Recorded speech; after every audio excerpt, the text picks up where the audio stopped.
ध्वज निर्मितीच्या बाबतीमध्ये एक महत्त्वाचा संदर्भ आहे असा की हा जो तिरंगा ध्वज आहे या तिरंग्यावरती अगोदर गांधीजींचा चरखा होता. अच्छा. आता तो चरखा ठेवायचा की नाही याच्यावर चर्चा झाली. दुसरी महत्त्वाची गोष्ट म्हणजे प्रबोधनकार ठाकरे केशव सीताराम ठाकरे यांनी बाबासाहेब आंबेडकरांना एक निवेदन दिलं होतं आणि त्यांची अशी इच्छा होती की या देशाचा राष्ट्रीय ध्वज हा भगवा असावा. अच्छा. हे निवेदन दिलं होतं आणि हीच डिमांड सावरकरांनीही केली होती. अच्छा. की या देशाचा राष्ट्रीय ध्वज हा भगवा असावा. हिंदू महासभेच्या काही कार्यकर्त्यांनी मुंबई विमानतळावर जाऊन डॉक्टर बाबासाहेब आंबेडकरांना याचं निवेदन दिलं होतं.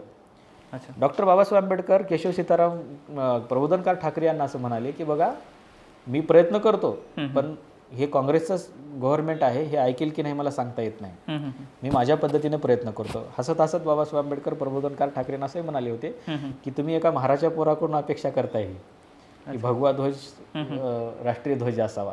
पण हरकत नाही म्हणाले बाबासाहेब, मी मानतो, मी मांडतो तो प्रश्न. आणि त्यांनी संविधान सभेमध्ये मांडला तो प्रश्न. पण त्यांचं काही बहुमत नव्हतं. काँग्रेसचं गव्हर्नमेंट होतं. काँग्रेसच्या गव्हर्नमेंटनं सांगितलं की तसं नाही करायचं, आपल्याला तिरंगा स्वीकारायचा आणि हवं तर तिरंग्यावरचं ते चरखा काढून अशोक चक्र तिथं टाकायचं. आणि त्यानंतर तो तिरंगा ध्वज स्वीकारला गेला. मला की भगवा ध्वजाची मागणी झाली होती. बाबासाहेब आंबेडकरांनीही ती डिमांड पुढे नेलेली होती आणि त्यांनी तसा शब्दही केशव प्रबोधनकार ठाकरेंना दिला होता की मी ही डिमांड करतो पण हे शक्य होईल असं सांगता येत नाही. त्यामुळे याच्यावरही बऱ्याचशा चर्चा झालेल्या आहेत.